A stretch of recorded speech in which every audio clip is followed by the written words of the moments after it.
चलिए दोस्तों, अब हम क्या करते हैं कि हम हमारा जो क्वेश्चन है मोमेंट डिस्ट्रीब्यूशन मेथड का, उसको हम देखते हैं। तो आप क्वेश्चंस को नोट कीजिए, मैं यहाँ पे क्वेश्चन आपको राइट डाउन करता हूँ। क्वेश्चन नंबर फर्स्ट है आपका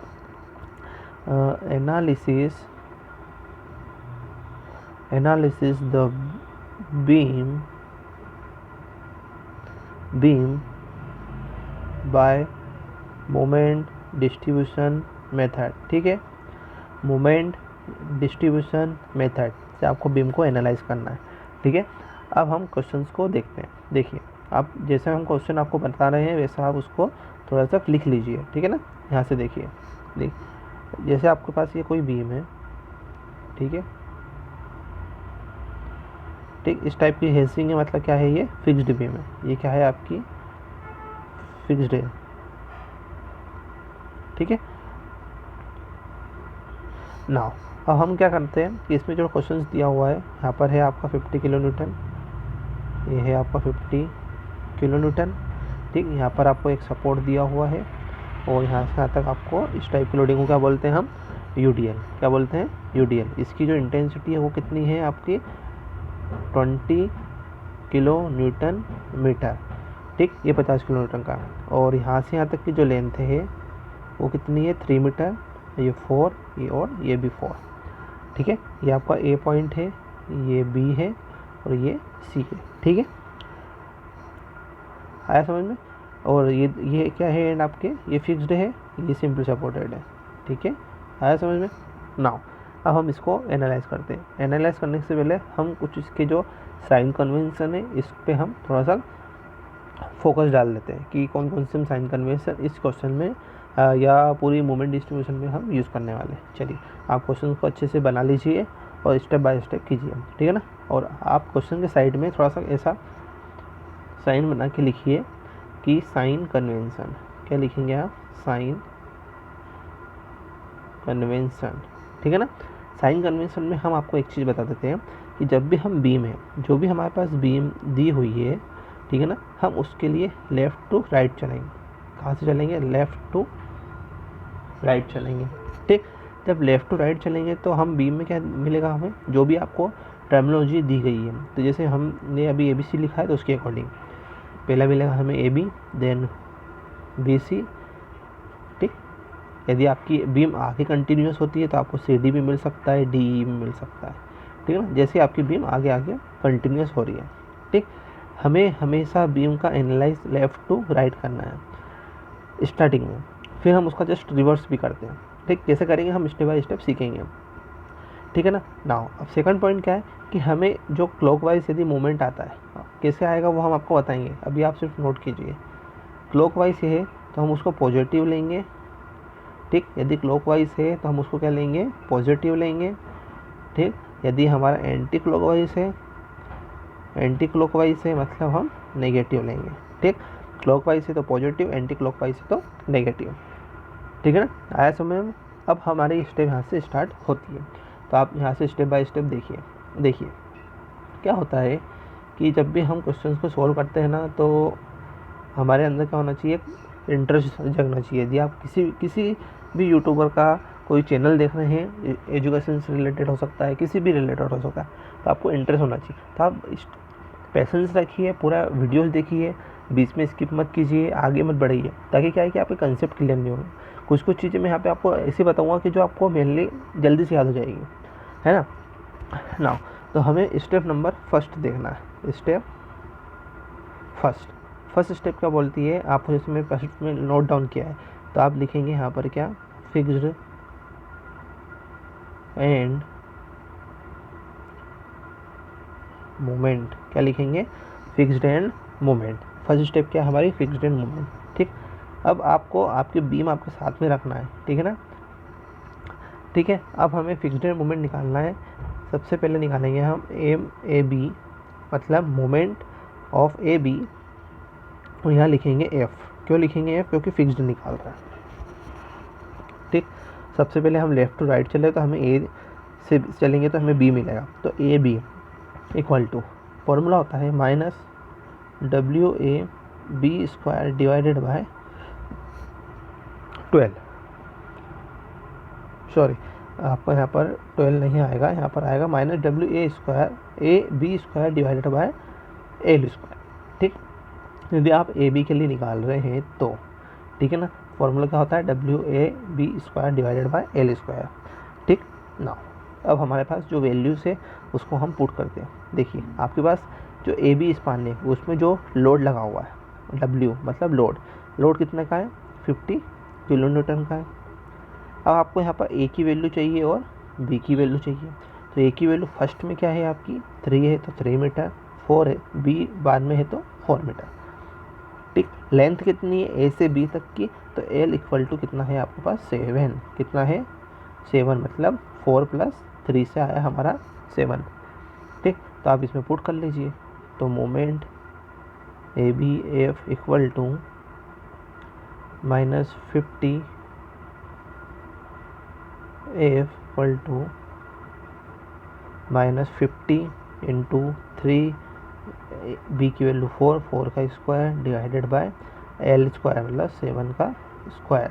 इसको आप जब सॉल्व करेंगे तो आपके पास वैल्यू आएगी -48.98 किलो न्यूटन मीटर। आपको जो ये यूनिट है कंपलसरी है लिखना, आपके मार्क्स यहाँ पर कट सकते हैं, कटेंगे ही कंपलसरी। आपको सिविल में यही आपको सब चीज़ें का खेल है यूनिट का। तो मोमेंट ऑफ AB फिक्स कितना है आपके पास -48.98। ठीक ना, अब हम क्या देखेंगे कि हमें जो मोमेंट है, अब जैसे हम A से B चले थे तो हमें B से C चलना है बट जब हम B का एनालाइज करते हैं तो हमें लेफ़्ट से राइट से स्टार्टिंग करते हैं, फिर हमें राइट टू लेफ़्ट भी आना है। तो मतलब हमें जो A से B किया है उसका जस्ट अपोजिट भी करना है, तो हम साथ में ही कर लेते हैं उसको। तो मोमेंट ऑफ AB का opposite BA fixed equal to क्या होगा A, यदि पॉइंट लोड लगा है तो आपका फॉर्मूला हो जाएगा AB² A² divided by L²। ठीक, आया समझ में आपको? वहाँ पर था आपका WAB², यहाँ पर है आपका A²B, क्योंकि हम अपोजिट है, जहाँ से स्टार्ट किया उसको छोड़ के दूसरा अपोजिट। ठीक है ना, देखिए अब यहाँ पर जो वैल्यूज़ है आपको यहाँ पे लिख दीजिए। W की वैल्यू 50 है, A की वैल्यू 3 तो 3 का स्क्वायर, B की वैल्यू 4 थी तो 4, L का स्क्वायर मतलब 7 का स्क्वायर। आपको यहाँ पर वैल्यू मिलेगी 36.73 किलो न्यूटन मीटर। आपको कैलकुलेशन खुद से करना है, ठीक है ना, आपको ये कैलकुलेशन खुद से करना है, मैं आपको यहाँ पर डायरेक्ट बता रहा हूँ। ठीक है ना, ये हो गया आपका BA। ठीक है ना, वैसे आप BC और CB निकाल सकते हैं, मोमेंट BC फिक्स्ड। ठीक, अब जब B और C स्पान जब आप देखेंगे B और C स्पान में आपको जो लोडिंग दी गई है वो किस टाइप की है, UDL है। तो UDL के लिए फिक्स्ड मोमेंट हम निकालते हैं तो उसका फॉर्मूला होता है -WL² डिवाइडेड बाय 12। ठीक, कितना होता है -WL² डिवाइडेड बाय 12। ये UDL के लिए, UDL के केस में यदि आपको फिक्स्ड एंड मोमेंट निकालना है तो उसका फॉर्मूला ये होता है, नोट डाउन कीजिए, कर लीजिए आप। ठीक, अब हमारे पास सबकी वैल्यू है तो इसको सोल्व आउट कर लेते हैं। -WL की वैल्यू वहाँ पर 4 तो 4 का स्क्वायर डिवाइडेड बाय 12। इसको जब आप सोल्व करेंगे तो आंसर आएगा -26.67 किलो न्यूटन मीटर।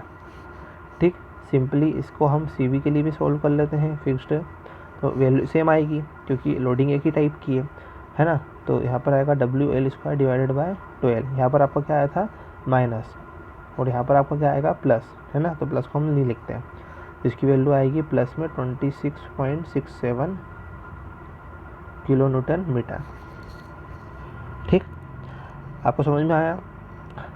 आपकी यहाँ पर एक फर्स्ट स्टेप कंप्लीट हो गई है। अब हमें यहाँ पर BC तक था तो हमने BC तक निकाला। यदि आपकी कोई बीम कंटिन्यूअस है, C से आगे D है, DE भी आ रहा है, तो आपको हर एक पॉइंट के लिए वैल्यूज़ निकालना है। जैसे मोमेंट, यदि हमारे पास CD है तो हम मोमेंट ऑफ CD भी निकालेंगे, DC भी निकालेंगे। ठीक है ना, तो ऐसा नहीं है कि हमने आपको CV तक बताया तो आप CV तक क्वेश्चन छोड़ेंगे, क्वेश्चन जैसा बोलेगा हमको वैसा वैसा करना है, बट स्टेप्स यही रहेगी, पॉइंट लोड या फिर UDL। ठीक, अब आपको स्टेप में क्या आती है, सबसे पहले यदि पॉइंट लोड है, अब आपको एक चीज़ हम यहाँ पे नोट करके लिख लेते हैं हम, सिर्फ ये आपको एग्जाम में नहीं करना है, आपको याद करने के लिए। नोट फर्स्ट क्या है आपका कि यदि पॉइंट लोड है आपका यदि, तब क्या करना है आपको, moment A B equal to क्या होगा, minus A W A B square divided by L square, ये चीज़ याद रखना है। देन यदि आप बी ए के लिए निकालेंगे तो आपको निकालना है क्या, W A square B divided by L square. यदि आपको यू डी एल है उसके लिए मोमेंट फिक्स्ड निकालना है तो आपकी वैल्यू होगी W L square divided bye 12। First के लिए माइनस, सेकंड के लिए प्लस।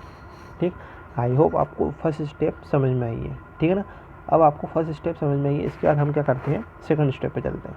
ठीक, सेकंड स्टेप पे चलने के लिए हमें कुछ चीज़ें याद रखना है।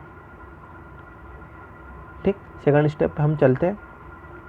अब सेकंड स्टेप का जो वीडियो है आपको मैं नेक्स्ट स्लाइड में प्रोवाइड करता हूँ। ठीक है ना, आप पूरा वीडियोस प्रोवाइड करते हैं यहाँ पर हम, तो आप वहाँ से आप कंप्लीट वीडियोस देख सकते हैं। ठीक है ना, नाउ आपको पूरा वीडियोस देखना है, कहने का मतलब हमारा ये है। ठीक है ना, अब आप यहाँ पर थोड़ा सा देखिए कि हमें आपको एक टेबल बनाना है जिसको हम बता रहे हैं। ठीक, स्टेप सेकंड क्या थी आपकी कि डिस्ट्रीब्यूशन फैक्टर निकालना था। क्या निकालना था, डिस्ट्रीब्यूशन फैक्टर, जिसको हम क्या बोलते हैं, के। ठीक है, नाउ अब आप यहाँ पर एक चीज़ नोट कर लीजिए कि we will find distribution factor K, और we will find distribution factor K on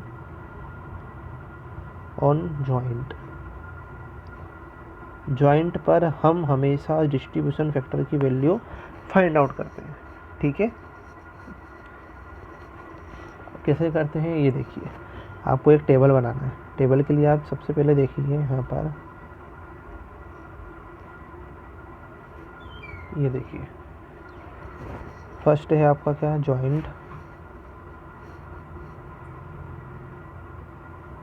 आपको टेबल बनाना है। ठीक, यहाँ पर आपका आएगा जॉइंट। ठीक, यहाँ पर आएगा आपका मेंबर, यहाँ पर के, यहाँ पर समेशन ऑफ के, और यहाँ पर डिस्ट्रीब्यूशन फैक्टर। ठीक है, अब हमें जॉइंट देखना है। अब आपकी जो बी में वो सिर्फ एक ही जॉइंट है वहाँ पर बी, तो हमें सिर्फ यहाँ पे क्या लिखना है, बी। ठीक है ना, आप देख सकते हैं यहाँ पर, मैं आपको यहाँ पर बता देता हूँ जो हमने बी में यहाँ पे एनालाइज करी है। यहाँ पर बी जॉइंट कितना है, सिर्फ ये एक जॉइंट है। यदि यहाँ पर एक और होता तो हम एक और यहाँ पे क्रिएट कर लेते, बट नहीं है, यहाँ पर क्या है, सिर्फ एक ही जॉइंट है। ठीक है, नाउ अब हमें यहाँ पर देखना क्या है, ये देखिए बी। अब हमें बी पर स्टैंड करना, खड़े रहना है, तो हमें यहाँ पर 2 पॉइंट मिलेंगे, एक मिलेगा बी ए और एक दूसरा मिलेगा बी सी। मैं आपको नेक्स्ट स्लाइड देख लेता हूँ, एक क्या मिलेगा आपको, बी सी। ठीक है ना, अब हम पहले बी ए के लिए वर्क कर लेते हैं। ठीक, बी ए के लिए अब बी से ए को देखिए आप, क्या मिल रहा है, फिक्स्ड एंड है। ठीक, क्या है आपका, फिक्स्ड एंड है। फिक्स्ड एंड के लिए आपकी वैल्यू क्या होती है, आई डिवाइडेड बाय एल। ठीक है, अब आपको ये सॉल्व करना है, तो इसकी आई डिवाइडेड बाय एल। अब आपको आई की वैल्यू नहीं है, एल की वैल्यू वहाँ पर 7। ठीक है, इसको अभी आप रहने दीजिए इन दोनों को। ठीक है, वैसे आप यहाँ पर निकालिए, बी सी के लिए हमें के की वैल्यू कितनी है, आई बाय 7, क्योंकि वो भी फिक्स्ड है, मतलब आई बाय 4। ठीक, अब हमें क्या करना है यहाँ पर कि समेशन ऑफ के, मतलब बी ए और बी सी को प्लस करना है। Summation of K equal to B A plus B C. आप इन दोनों को सॉल्व कीजिए, 1/7 प्लस 1 आई बाय 4। ठीक, इसकी आप जो वैल्यू कैलकुलेट करेंगे तो समेशन ऑफ के की वैल्यू आपके पास आएगी 0.39 आई। ठीक है, अब हमें डी एफ कैलकुलेट करना है। डी एफ होता है के डिवाइडेड बाय समेशन ऑफ के। ठीक, के डिवाइडेड बाय समेशन ऑफ के। अब हमें बी ए के लिए निकालना है, तो हमारे पास के की वैल्यू कितनी है 0.14i divided by summation of के 0.39i। ठीक, अब हमें यहाँ पे इसकी वैल्यू कैलकुलेट आप कर लीजिएगा, ठीक है ना। इसकी वैल्यू हमारे पास कितनी आती है यहाँ पर 0.36, ये आई से आई कड़ी आएगा, इसको आप डिवाइड करके देखेंगे तो आपकी वैल्यू आएगी 0.36। नाउ अब हमें बी सी के लिए डी एफ कैलकुलेट करना है। ठीक, तो 0.25i डिवाइडेड बाय 0.39i, यहाँ पर भी आई से आई कैंसिल, तो वैल्यू आएगी आपकी कितनी 0.64। ठीक, अब आगे हम देखते हैं कि हमने देखा कि जो बी ए के लिए वैल्यू आई थी 0.36, बी सी के लिए वैल्यू आई है आपकी 0.64। यदि इन दोनों का सम यदि 1 के इक्वल टू है तो आपकी वैल्यू सही है। ठीक, तो आपको एक ट्रिक लगाना पड़ेगी यहाँ पर, क्वेश्चन एग्जाम में भी ट्रिक इक्वल टू चेक। क्या बोलना है कि जो डी एफ है, डी एफ इक्वल टू क्या होगा 0.36 plus 0.64 equal to 1 equal to 0, मतलब और यहाँ पे लिखना है आपको राइट RIGST, मतलब आपकी जो कैलकुलेशन है वो सही है। यदि आपके यहाँ पर 1 नहीं आता है तो आपकी कैलकुलेशन गलत है। अभी हमारा यहाँ पर 1 आ रहा है तो हमारा इक्वेशन क्या है, राइट है। ठीक, आई होप आपको ये यहाँ तक समझ में आया होगा।